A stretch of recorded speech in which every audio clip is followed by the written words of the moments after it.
La mission de la Communauté économique des États indépendants de l'Afrique de l'Ouest qui a séjourné cette semaine à Conakry a douché les espoirs du Front national pour la défense de la Constitution, FNDC.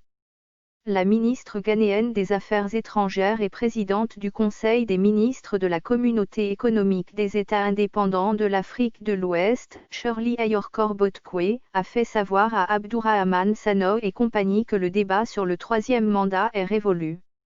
Nous avons rencontré le président Alpha Condé pour lui présenter un aperçu général de toutes les rencontres que nous avons eues à Conakry durant notre mission. Il nous a fait savoir qu'il n'encouragera en aucun cas les violences.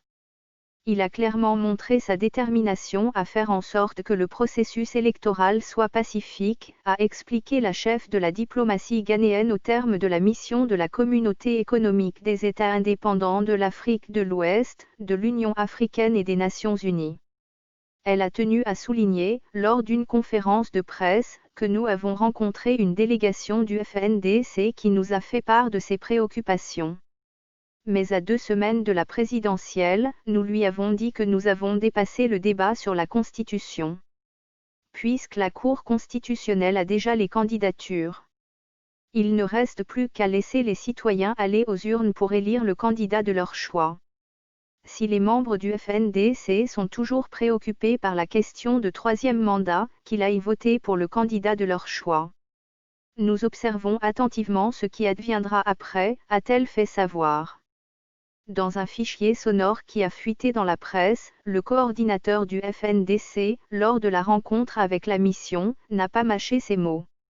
Nous avons la certitude que la Commission n'a pas suffisamment relayé les cris de cœur du peuple de Guinée pour qu'il y ait une mobilisation rapide comme ça a été le cas au Mali, pour éviter 93 morts, pour éviter des centaines de blessés, pour éviter des dégâts matériels, pour éviter les kidnappings que nous avons connus ici, les atteintes des droits de l'homme au vu et au su de tout, a martelé Abdourahmane Sanoh.